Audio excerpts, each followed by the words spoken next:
Picture this: a grand southern mansion, its white columns gleaming under a blood-red sunset, hiding a secret so dark it could shatter an empire. In 1848, in the heart of Mississippi's cotton country, one man's pride sparked a night of betrayal that would burn his legacy to the ground. This isn't just a story.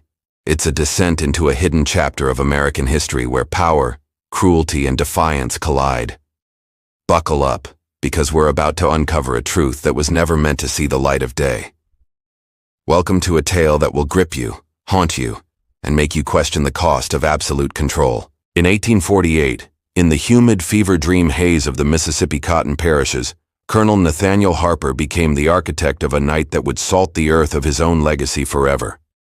The official records, the ones written in fine, spidery script by courthouse clerks who knew better than to ask questions, speak only of a tragic fire, a series of unfortunate financial collapses, and the quiet dissolution of the once great Harper dynasty. But the truth, as it so often does, was not written in ink. It was carved into the memories of the damned, whispered in the slave quarters under the cloak of a moonless sky, and preserved in a single terrifying entry in a leather-bound property ledger that was supposed to have been burned.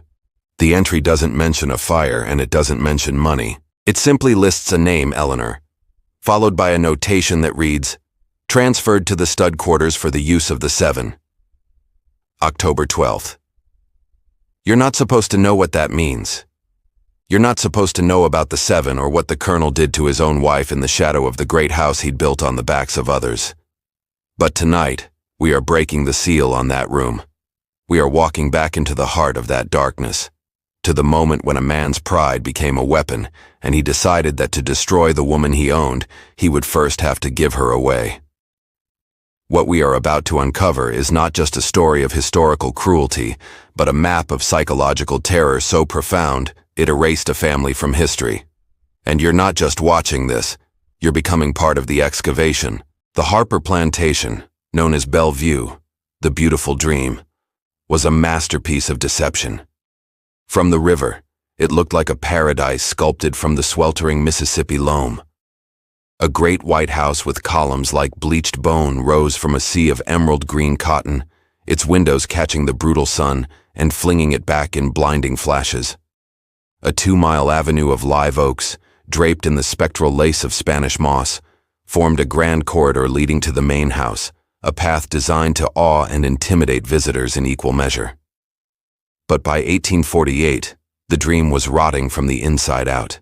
The cotton market had turned fickle, the soil was exhausted, and Colonel Nathaniel Harper, a man who had inherited the plantation at its zenith, had managed it with the reckless arrogance of a king who believes his reign is divine and eternal. He was a man forged in paradox, educated at West Point, with a mind for military strategy, yet possessed of a gambler's soul and a temper that could curdle the air. He had returned from the Mexican-American War 4 years prior, not as a hero, but as a man haunted by something he'd done in the deserts of Chihuahua, a secret that left him prone to long, silent nights with a bottle of brandy and a loaded pistol on his desk. His first wife had died of yellow fever, leaving him with an heir, a sickly boy who followed him like a shadow, and a plantation teetering on the edge of ruin. Nathaniel needed a solution, and he found it in the form of Eleanor, his second wife. Eleanor was not a daughter of the Mississippi aristocracy. She was from a family of Philadelphia merchants, old money, but the wrong kind, industrial, urban, and decidedly not of the Southern planter class. Her family had seen the marriage as a strategic alliance, a way to gain a foothold in the lucrative cotton trade. Nathaniel had seen it as a lifeline. Eleanor's dowry was immense, a cascade of northern gold that was meant to flood the veins of his dying plantation and bring it back to life. She was 19 when she married the 40-year-old colonel, a creature of pale, cool beauty who seemed utterly alien in the oppressive heat of Belle View. She had hair the color of dark honey and eyes the gray of a stormy sea, and she carried herself not with the demure, fluttering grace of Southern belles, but with a quiet, unnerving stillness. She read books her husband deemed unsuitable, philosophy, poetry, even scientific treatises. She did not gossip, did not feign helplessness, and most damningly, she did not fear him. In the first year of their marriage, this silent defiance was a source of dark fascination for the colonel. He saw her as a wild creature he could tame, a challenge to his absolute authority. But as the months bled into years, and her dowry money dwindled with nothing to show for it but more debt and failed crops, his fascination curdled into something far more dangerous. He saw her quiet judgment in every room of the house, felt her silent critique in his mounting failures. She was the living embodiment of his mistake, the beautiful, expensive bargain that had failed to save him. A whispered historical rumor, it was said among the house slaves at Belle View, that the colonel never called his wife by her name. He referred to her only as the asset or the Philadelphia investment. The breaking point arrived, not with a thunderous clash, but with a quiet, humiliating incident that took place far from the grand halls of Belle View. In September of 1848, the colonel traveled to Mobile with Eleanor to secure a desperately needed loan from a consortium of French bankers. His credibility was in tatters, and he needed her northern poise and educated diction to charm them, to create the illusion of stability and continued wealth. He coached her for days, telling her precisely what to say, how to smile, which anecdotes to share about the plantation's imagined prosperity. The meeting was held at a lavish dinner in the French Quarter. The bankers were polite but skeptical, their questions like surgical probes, searching for the rot beneath the colonel's blustering confidence. At a crucial moment, when one of the senior bankers asked a direct question about the previous year's yield, the colonel began to weave a complex, exaggerated lie, and then Eleanor spoke. She didn't contradict him outright. She did something far worse. With perfect, icy composure, she turned to the banker and said, "What my husband means to say, Monsieur Dubois, is that while the yield was disappointing due to blight, our projections for the next harvest based on new irrigation techniques are far more realistic." She then proceeded to outline a clear, concise, and brutally honest assessment of the plantation's situation. She had corrected him. In front of them all, she had stripped away his fiction and laid the ugly truth bare. The air went still. The bankers exchanged subtle glances. The loan was politely refused the next day. The carriage ride back to Belle View was a study in silence, a thick, suffocating void that felt heavier than any shouted words. The colonel did not look at her. He simply stared out the window, his jaw a knot of granite, the veins on his temples pulsing. Eleanor sat opposite him, her hands folded in her lap, her expression as placid and unreadable as ever. She may have believed she had done the right thing, that honesty was preferable to a loan secured by deceit. She did not yet understand the mind of the man she had married. She did not understand that for Nathaniel Harper, public honor was more valuable than life itself. By correcting him, she hadn't just cost him a loan, she had unmanned him. She had revealed the truth of his failure to the world. And worse, she had done it with an effortless competence that highlighted his own inadequacy. When they finally arrived at the plantation, he escorted her from the carriage, his grip on her elbow like a band of iron. He walked her into the great house, through the foyer, and into his study, closing the massive oak doors behind them. He still hadn't spoken a word. He walked to his desk, poured 2 glasses of brandy, and handed one to her. "You have a brilliant mind, Eleanor," he said, his voice unnervingly calm.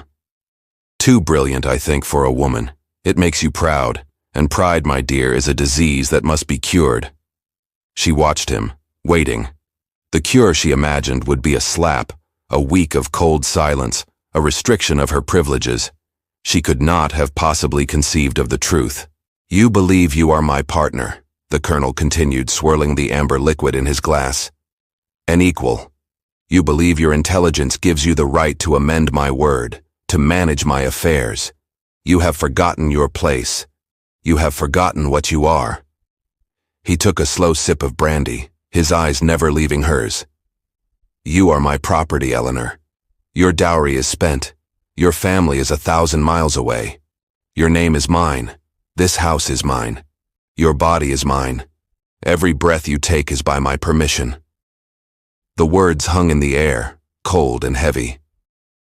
"I have come to realize," he said, setting the glass down with a soft click, "that I have been a poor steward of my assets. I have allowed this one," He gestured vaguely at her. To believe it has a will of its own. That must be rectified. An object cannot have a will. It can only have a purpose, a function assigned to it by its owner.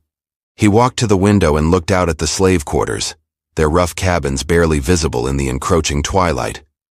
Down there, he murmured, almost to himself. Everything has a function. The men in the fields, the women in the kitchen, the children who pull weeds. There is no confusion about their purpose. There is no pride. There is only utility. He turned back to face her, and for the first time, she saw a light in his eyes she had never seen before. A chilling, almost gleeful spark of inspiration. It was the look of a man who had just solved a complex and satisfying problem. The look of a predator that has finally cornered its prey and is deciding how to begin the kill. This sentiment, the idea of a divinely ordained hierarchy, was the air men like Colonel Harper breathed. "I have decided to recategorize you," the colonel said, his voice dropping to a near whisper, a tone of intimate conspiracy that was more terrifying than any shout. "You will no longer be the mistress of this house. That role requires a certain subtlety you seem to lack, a decorum you have so publicly discarded. No, your function from this day forward will be something far more fundamental, something purely biological." Eleanor's composure finally began to crack. A tremor, barely perceptible, ran through her hands. "What are you talking about, Nathaniel?" she asked, her voice tight. He smiled, a thin, cruel slash in his handsome face. "I am talking about a lesson in humility, a lesson in property law. You could say, I am going to strip away everything you think you are. The Philadelphia intellectual, the merchant's daughter, the colonel's wife, and I'm going to show you what you truly are in this place. A vessel, a breeding sow, nothing more. Sow." He walked to a tall bookshelf and pulled out not a book of poetry, but a heavy leather-bound ledger. He opened it on his desk, the pages filled with his own precise, angular handwriting. It was the Plantation stud book, a record of the enslaved population, their births, their pairings, their monetary value. He dipped his pen in the inkwell, the scratching sound loud in the silent room. "And to make the lesson complete," he said, not looking up from the page, "your re-education will be administered by those you consider to be beneath you, the very men whose labor you have lived on." He chose 7 names. He read them aloud, each one a hammer blow in the suffocating stillness of the study. There was Ezekiel, the blacksmith, a man of immense physical power, feared even by the white overseers. There was Jeremiah, the head driver, whose intelligence and quiet authority made him a leader among the enslaved. There was Amos, an old man who had been born on the plantation and remembered Nathaniel's grandfather, a man who had seen generations of Harpers live and die.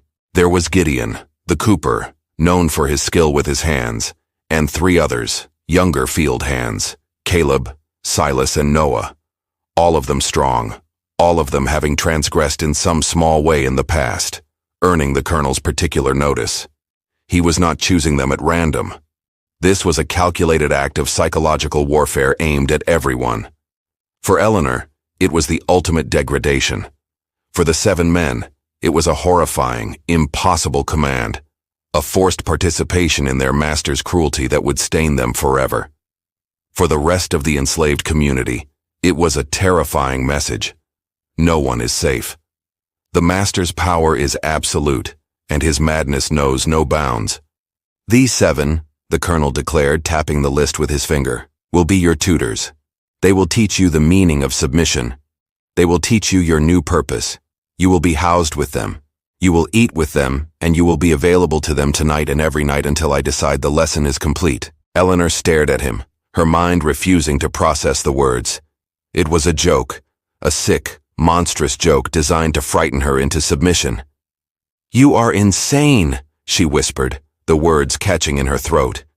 "You cannot do this. It is a sin. It is against God's law and man's." The colonel laughed, a short barking sound devoid of humor. "God has very little to say about what happens on Belle View, my dear. I am the only deity here, and as for man's law, you are my chattel, my property." I can do with you as I please. I can sell you, beat you, or loan you out. Who is going to stop me? Your father, who is pleased to be rid of you. The sheriff who drinks my brandy and owes me money? He closed the ledger with a definitive thud. This is not a debate. This is a decree. He walked to the door and opened it. Two of his most trusted house servants were waiting outside, their faces in passive masks. Escort Mrs. Harper to the stud quarters, he ordered, his voice returning to its normal commanding tone. Take nothing but the clothes she is wearing. Her new life begins now. The two men looked at Eleanor, their eyes filled with a mixture of pity and terror. They did not move. Now, the colonel roared, and they flinched as if struck. They stepped forward, their hands held out tentatively, not daring to touch her, but making it clear they would if she resisted. And Eleanor, caught in the grip of a nightmare too real to deny, looked from the servants' terrified faces to her husband's triumphant sneer and understood. This was happening. This was real. The walk from the great house to the quarters was a journey across a chasm. It was less than a quarter of a mile, but it was a passage from one world to another, from one identity to a complete negation of it. The sun had set, and the world was bathed in the ghostly twilight of a Mississippi evening. The air was thick with the scent of jasmine and decay. Frogs and cicadas sang their deafening chorus. As Eleanor walked, flanked by the two silent servants, she saw the lights of the great house recede behind her, its windows glowing like malevolent eyes. Ahead, the dim, flickering lights of the slave cabins beckoned, a place she had only ever viewed from a distance, a place of abstract labor, not of lives. As they approached, the sounds of the quarters, laughter, music, the crying of a baby, died away. People melted into the shadows, their cabin doors closing softly. They knew. The news had already spread, a shockwave of horror passing from the house to the fields. The mistress was being cast out. She was being given to the seven. It was an event so far outside the brutal norms of plantation life that no one knew how to react. It was a madness that threatened to consume them all. The two servants stopped before a cabin slightly larger than the others, set apart at the edge of the row. This was where the men without families were housed, the stud quarters. One of the servants, a man named Thaddeus, finally met her gaze, his eyes full of a sorrow so deep it was bottomless. God help you, mistress, he whispered before turning and retreating back toward the great house as if fleeing a plague. The door to the cabin opened, and a figure was silhouetted in the dim light. It was Ezekiel, the blacksmith. He said nothing.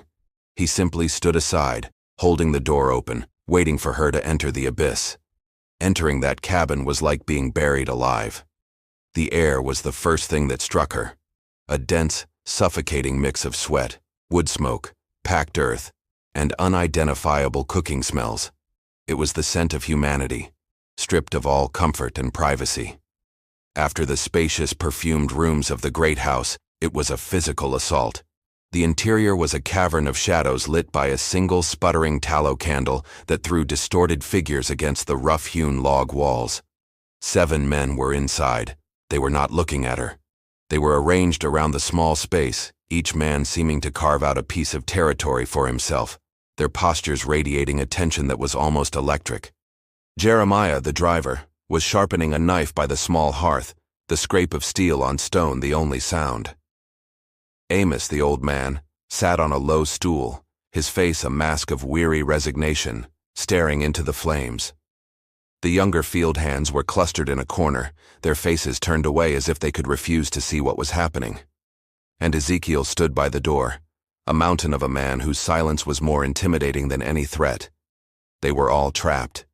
She was the object of the colonel's vengeance, but they were the unwilling instruments. To refuse was to invite a punishment worse than death.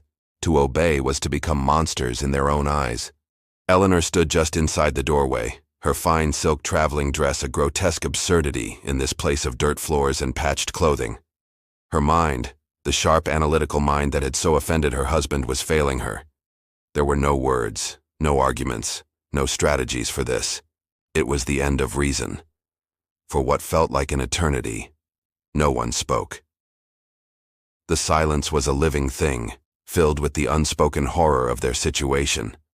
Eleanor's heart hammered against her ribs, a frantic bird trapped in a cage. She expected violence. She expected a brutal, immediate fulfillment of the colonel's decree. But it didn't come. Finally, it was the old man Amos who broke the spell. He looked up from the fire, not at her, but at Jeremiah. "The master is playing God again," he said, his voice a dry rustle of leaves. "And when he plays God, the devil takes the score." Jeremiah stopped sharpening his knife. He looked at Ezekiel, who still stood like a sentinel at the door. "He wants to break her," Jeremiah said, his voice low and steady. "But he wants to break us too. He wants to make us part of his filth." A wave of murmurs passed through the younger men in the corner.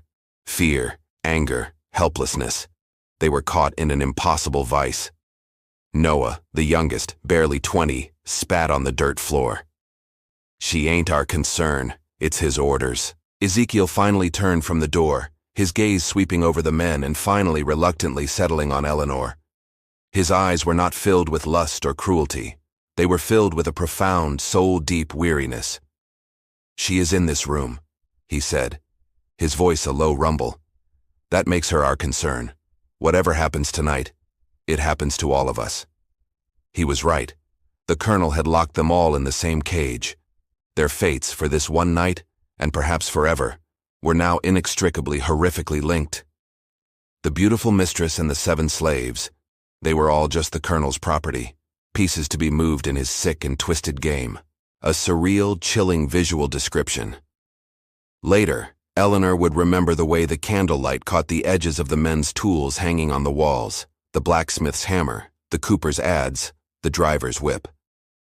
They were instruments of labor, but in the charged atmosphere of that cabin they looked like instruments of torture waiting. What happened that night was not the savage spectacle the colonel had envisioned. It was something quieter, stranger, and in many ways more psychologically devastating. There was no physical violence enacted upon her by the 7 men. Instead, they forced her to witness the reality of their world. Jeremiah made her sit by the fire while he told her the story of his wife, sold to a plantation in Texas after the colonel decided he needed the money. He described the last time he saw her and his 2 daughters on the back of a wagon heading west. He made her repeat their names: Rachel, Hannah, and Leah.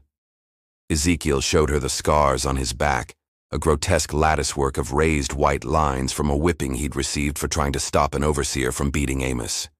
He made her trace one of the lines with her finger, forcing her to feel the permanent record of the plantation's brutality. The younger men, led by Noah, took her outside and made her look at the kennel where the tracking dogs were kept, describing in detail what the dogs did to a runaway when they caught one. They didn't touch her. They simply erased the veil of ignorance that had separated the great house from the quarters. They replaced her abstract understanding of slavery with a visceral, gut-wrenching education. They were obeying the colonel's order to teach her, but they were doing it on their own terms. They were teaching her what it meant to be property, not by making her a victim of their lust, but by making her a witness to their suffering. It was a subtle, brilliant act of defiance. By the time the sun rose, Eleanor's mind was shattered, not by violation, but by a horrifying, soul-crushing empathy. The colonel wanted to turn her into an animal. Instead, they had forced her to become human. When the overseer, a cruel and sycophantic man named Carter, came to the cabin at dawn, he found a scene that confused him. Eleanor was sitting on the floor, her expensive dress torn and smeared with dirt, her hair unbound, staring into the cold ashes of the fire with vacant eyes. The 7 men were asleep on their pallets or pretending to be. There were no signs of a struggle, no evidence of the depravity Carter had likely been ordered to look for. "Is the lesson learned, mistress?" he asked with a sneer. Eleanor didn't respond. She didn't even seem to hear him. He nudged her with his boot. "The colonel expects you in the cotton fields in 1 hour. You're on a picking crew now.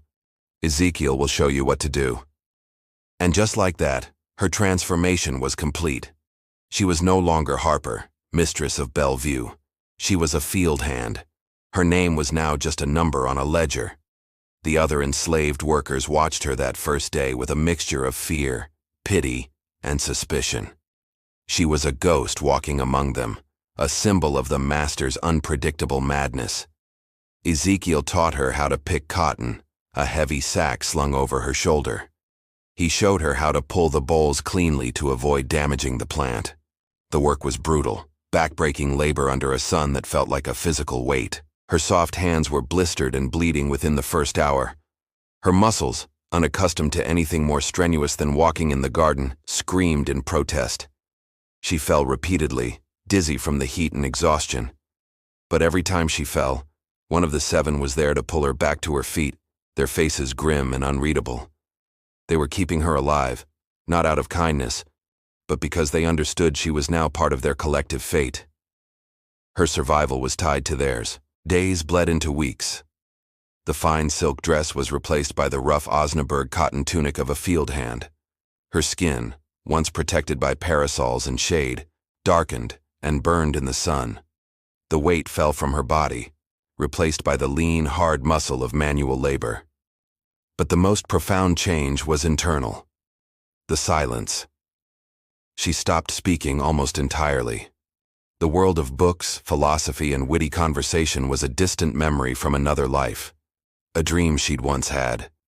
Her new language was the rhythm of the cotton sack, the sting of sweat in her eyes, the knowing ache of hunger. She lived in the stud quarters with the 7 men. They established a quiet, unspoken routine. She was given a corner to herself, a small pallet of straw. They shared their meager rations with her.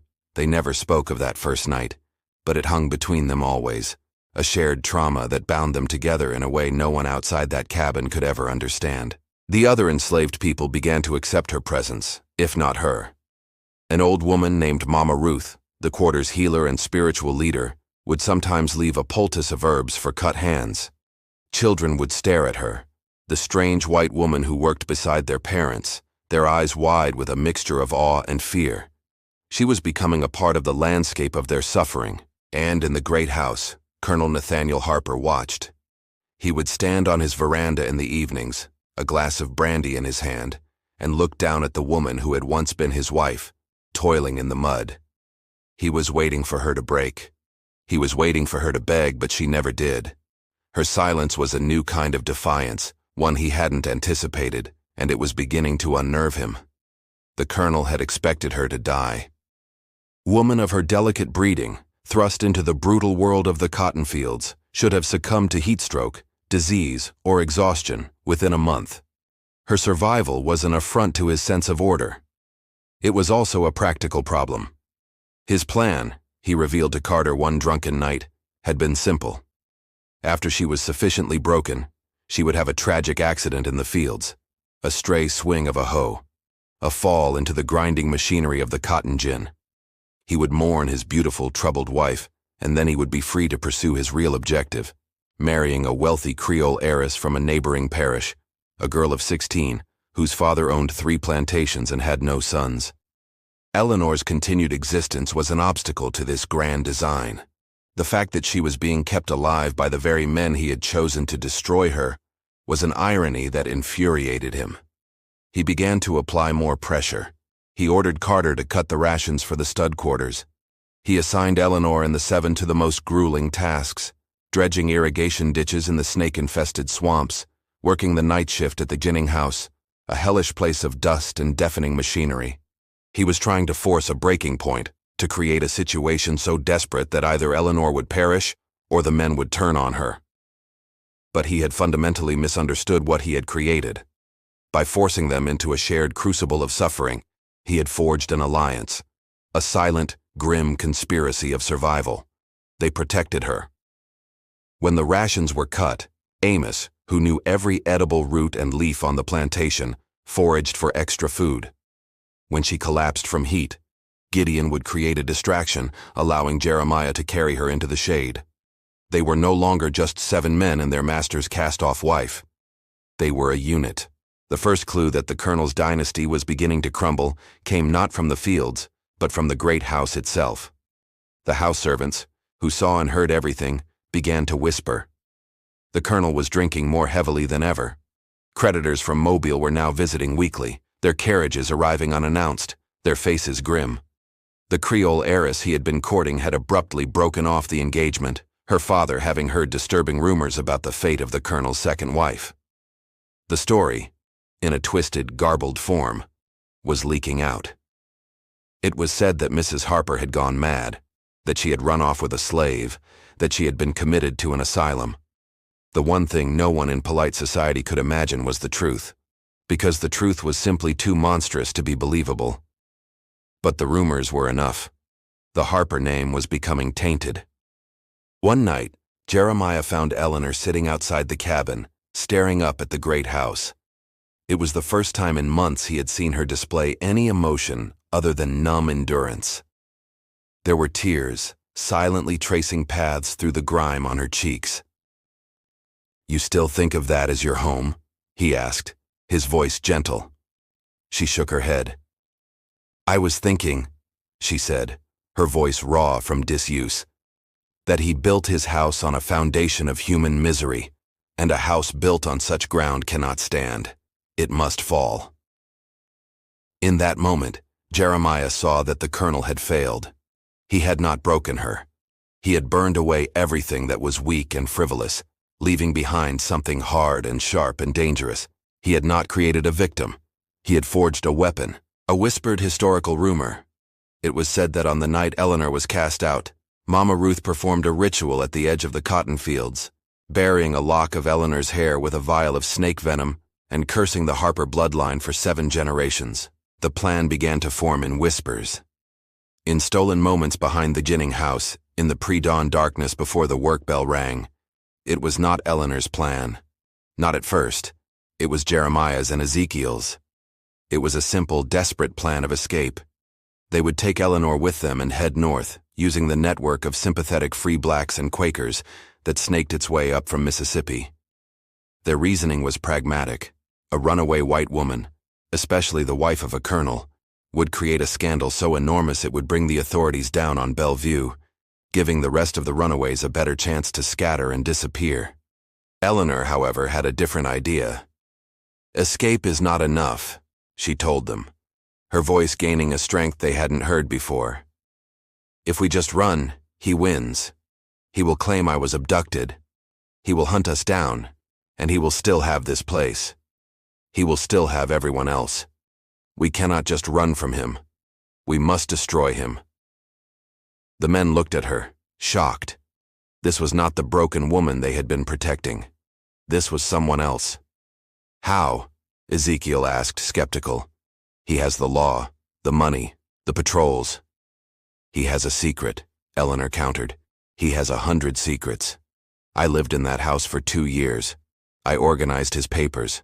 I know where he keeps his real ledgers, the ones that show his debts, his illegal land deals. I know he keeps a private journal. If we can get that journal and those ledgers, we can give them to my family in Philadelphia. They have lawyers. They have influence. We can expose him for the fraud and monster he is. We can bring the entire house down." It was an insane, audacious idea, a slave revolt planned not with fire and blades, but with paper and ink. They needed a way into the house, and not just into the house, but into the colonel's locked study, where he kept the safe hidden behind a false wall. The house servants were too terrified of the colonel to help directly, but they could provide information. Thaddeus, the servant who had escorted Eleanor to the quarters, began leaving them notes hidden in the laundry baskets, sketches of the house's layout, the schedule of the overseer's patrols, the nights when the colonel was most likely to drink himself into a stupor.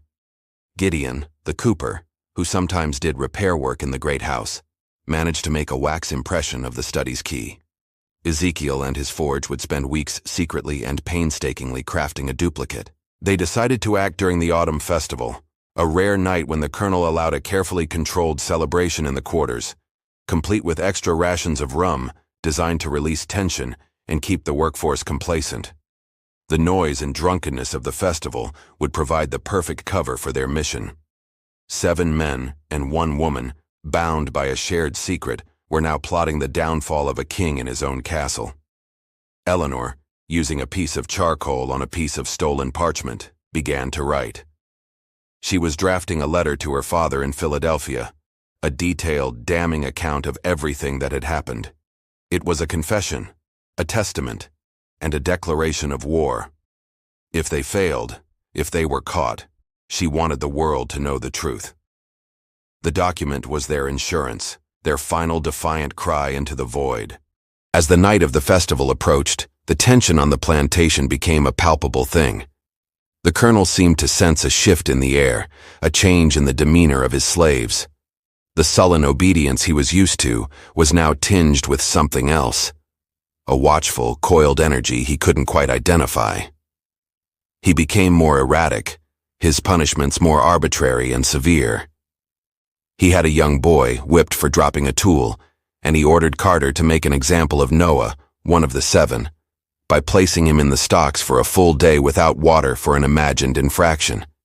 He was trying to reassert his dominance, to crush the nascent spirit of rebellion he could feel, but not see. The punishment of Noah was a calculated test. He wanted to see how the others would react. They did nothing. They worked with their heads down, their faces blank. This, more than anything, seemed to unsettle the colonel. Their lack of reaction felt like a conspiracy of silence.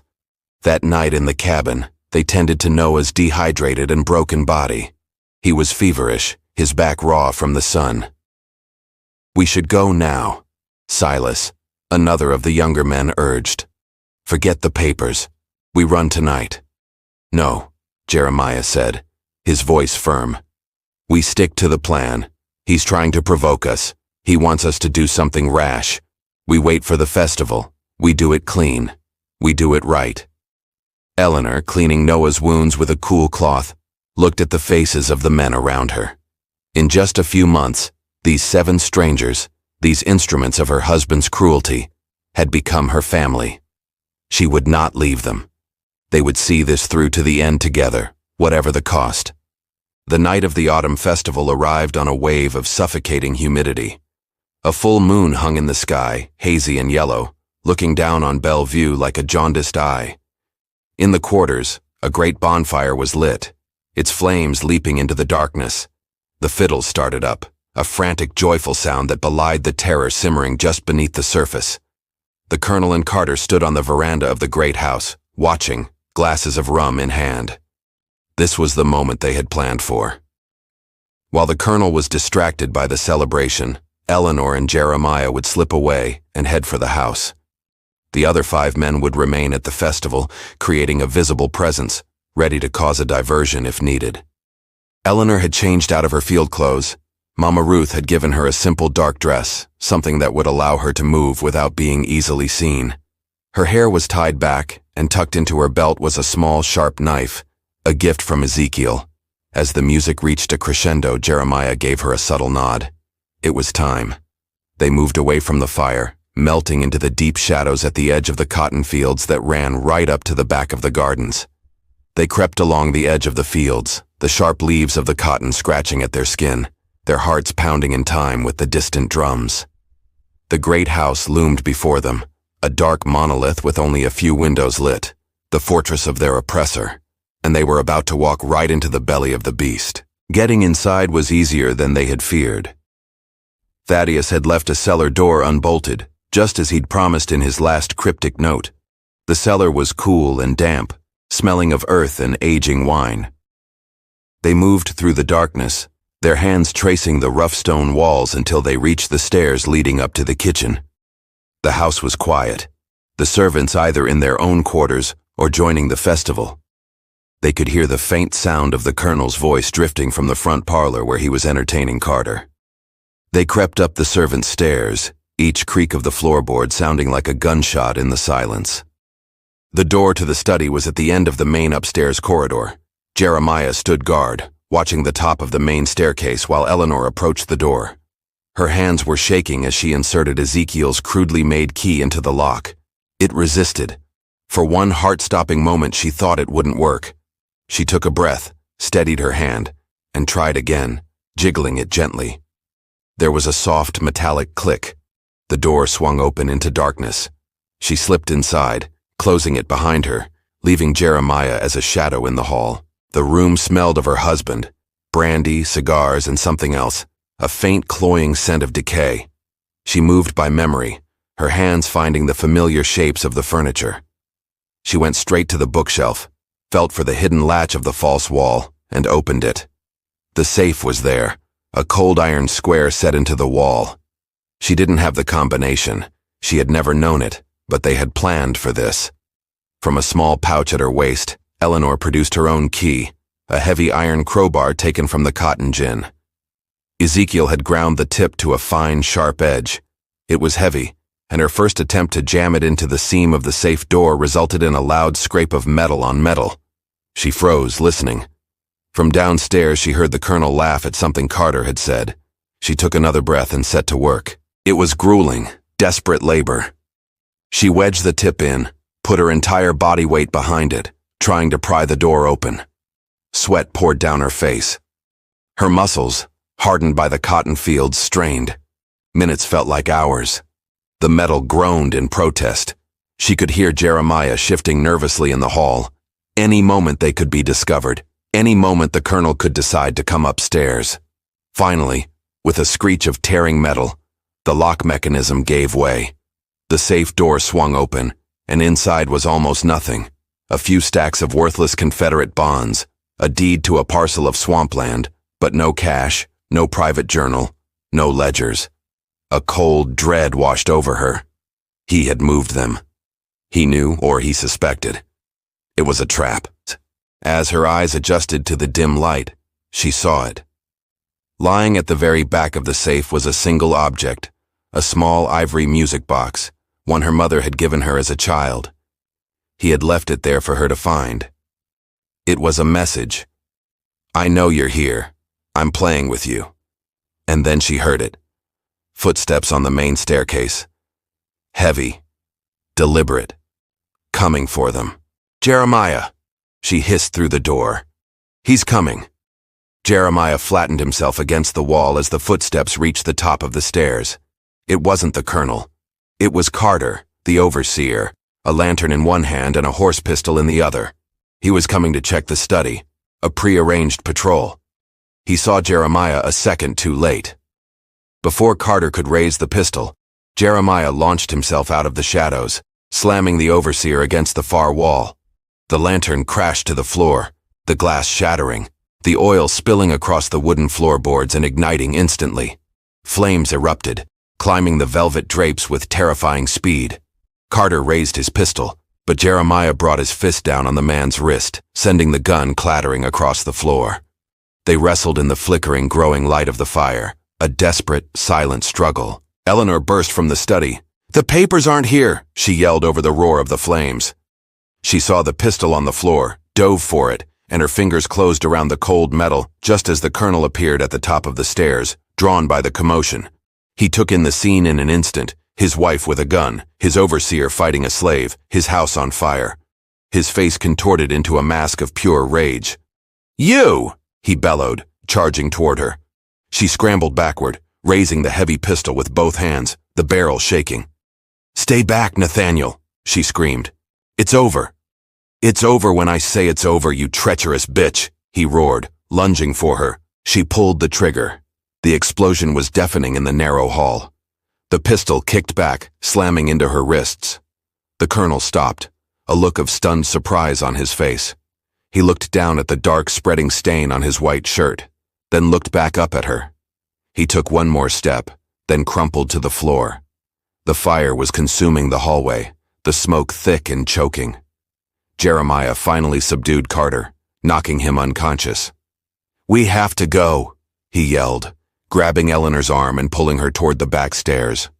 The smoke alarms were now ringing frantically, shouts echoing from outside, as people saw the flames engulfing the top floor of the great house. They scrambled down the servants' stairs and out the cellar door, emerging into a scene of chaos. The festival had ended abruptly. The entire plantation population, slave and free, was gathered on the lawn, staring in horror and awe as their world went up in flames. Belle View, the beautiful dream, was becoming a funeral pyre. Ezekiel and the other 5 men found them in the confusion. "What happened?" Ezekiel demanded, his eyes wide. "He's dead," Eleanor said, the words feeling unreal. The colonel is dead. I shot him. The fire was spreading with impossible speed, feeding on the dry old wood of the mansion. The roof began to groan. In the chaos, no one was paying attention to them. They were just faces in a crowd of terrified onlookers. The papers, Jeremiah said, his voice grim. They must be somewhere else. His bedroom, maybe. But it was too late. The entire second floor was a raging inferno. The secrets of Nathaniel Harper, his journals, his ledgers, were turning to ash, along with his house and his body. But then Eleanor remembered the music box, the message, "I'm playing with you." It wasn't just a taunt, it was a clue. She had seen him with that box before, not in the study, in the library. A timeline shift. At that exact moment, 200 miles away in a Jackson courthouse, a judge was signing the final foreclosure notice for Belle View Plantation to be served the following morning. The colonel's dynasty was already dead. He just hadn't known it yet. "The library," Eleanor said, her voice cutting through the roar of the fire. "He had a false bottom in the humidor. He thought I never knew." It was a desperate gamble. The library was on the ground floor, on the opposite side of the house from the main fire, but smoke was already pouring from its windows. "It's too dangerous," Ezekiel argued. "The whole place is about to come down." "I'm going," she said, her voice leaving no room for argument. "Everything we've done, everything we've suffered, it's for nothing if we leave empty-handed." Before anyone could stop her, she ran toward the side of the house, tying a piece of her dress over her mouth and nose. Amos grabbed Ezekiel's arm. "She's right. One of us has to go with her." It was Jeremiah who followed her, his big frame a protective shadow. They smashed a window to get in. The library was an oven, the air thick with black, acrid smoke. Books were already smoldering on the shelves. Eleanor, guided by a frantic, adrenaline-fueled memory, went straight to the large mahogany humidor on a side table. She swept the cigars off, fumbled with the clasp, and felt underneath. There it was, a small, almost invisible seam. She dug her fingernails in and pried. A false bottom popped open. Inside, wrapped in oilcloth, was a slim portfolio of papers and the colonel's private journal. She grabbed it just as a huge burning beam crashed down from the ceiling, blocking the window they had come through. They were trapped. The heat was unbearable. The smoke was so thick they could barely see.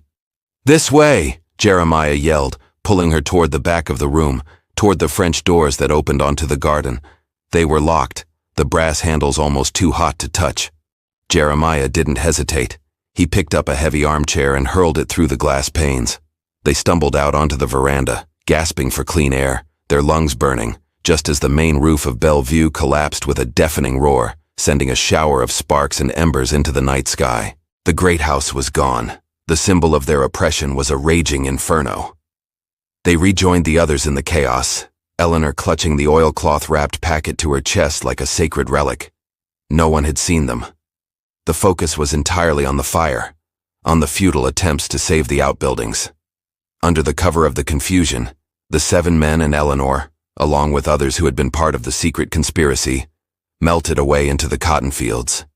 They were running not just as fugitives, but as revolutionaries who had just decapitated their own tyrannical government. They didn't know what lay ahead: patrols, dogs, bounty hunters, the vast and dangerous swamps of Mississippi. But for the first time in their lives, they were running toward something, not just away. They were running toward a flicker of hope in a world that had taught them there was none. And in Eleanor's hands, they carried the evidence that could not only secure their freedom, but expose the rot at the heart of the system that had enslaved them all. The dynasty of Nathaniel Harper was not just destroyed. Its foundations were about to be put on trial. Their journey north was an odyssey through hell. They navigated by the stars, moving only at night, wading through chest-deep swamp water, plagued by mosquitoes and cottonmouth snakes. They were led by Amos, the old man who knew the hidden ways, the secret paths through the bayou that no white man would ever dare to travel. He had been planning this route his entire life, waiting for the right moment, the right sign. The group of nearly 30 fugitives was a liability. They were slow, and the children cried. But they were also a community. They shared what little food they had, foraged roots, a few fish caught by hand. They carried each other when exhaustion took over. Eleanor, the white mistress, was now just one of them. She took her turn carrying the children, her turn on watch. The lines of race and status that had defined their world had been washed away by the swamp and their shared purpose. Twice they were almost caught. Once by a patrol that passed so close they could hear the men's voices and the jingle of their harnesses as they lay submerged in murky water, breathing through hollow reeds. Another time they were tracked by dogs, and Ezekiel and Noah led them on a desperate, dangerous chase in the opposite direction. A diversion that almost cost them their lives before they managed to double back and rejoin the group. The journal Eleanor had saved became their scripture. Every night they would stop, and by the light of a carefully shielded candle, she would read passages aloud. They listened as the colonel's own words detailed his crimes, his arrogance, his contempt for them, his plans for Eleanor. Hearing his inner thoughts, his pathology laid bare, strengthened their resolve. He was no longer a godlike master. He was just a small, wicked man whose own words would be his final judgment. After 6 weeks of travel, they crossed into the free state of Ohio. They were met by agents of the Underground Railroad, who were shocked to see such a large, organized group led by a white woman who looked as weathered and gaunt as the escaped slaves she was with. They were hidden, fed, and then separated, sent on different paths to Canada for their own safety. The parting was wrenching. These people who had been through the crucible of Belle View and the swamps together were now being scattered to the winds. Before they separated, Eleanor, Jeremiah, and Ezekiel met with a prominent abolitionist lawyer. They gave him the colonel's journal and the ledgers. They spent 2 days giving their testimony, a detailed sworn account of the events at Belle View, of the murders, the tortures, and the final desperate uprising. The lawyer, a man who had heard hundreds of horror stories, listened in stunned silence. "This," he said when they were finished, "this is not just a testimony. This is a weapon. With this, we can show the whole world the true face of the peculiar institution." The journal of Colonel Nathaniel Harper, along with Eleanor's testimony, was published in abolitionist papers across the North. It became a sensation, a scandal that reached the halls of Congress. Pro-slavery politicians denounced it as a fabrication, a vile piece of propaganda. But the detail, the specificity, the sheer psychological horror of the colonel's own words was impossible to completely dismiss. It became a key piece of evidence in the moral argument against slavery, a story told and retold to illustrate the absolute corruption of absolute power. Eleanor never saw the other 5 men again. Their fates are lost to history, like those of so many who escaped to the North. Amos, it was said, made it to Canada and lived his last few years as a free man. Jeremiah became a conductor on the Underground Railroad, risking his own freedom to lead others out of bondage. Ezekiel settled in a community of freed slaves in Ontario, opening his own blacksmith shop. Eleanor herself settled in Philadelphia, returning to a family that was horrified and ashamed by her story, by her transformation from a lady into something they no longer recognized. They wanted her to be silent, to let the scandal die. She refused. She became a fierce, though private, voice in the abolitionist movement, using her inheritance, which she eventually won back after a lengthy legal battle, to fund safe houses and legal aid for fugitives. She never remarried. The scars of Belle View ran too deep. She had lived in a world where love was a transaction and marriage was a cage, and she would not enter another one. It was said that for the rest of her life, she kept 7 candles burning in her window every night, one for each of the men who were forced to be her tutors, the men who, in the end, had been her liberators. They were the ghosts she lived with, the silent arbiters of her new life, a life dedicated to ensuring that no one else would ever have to endure the beautiful dream that was Belle View. A final chilling visual.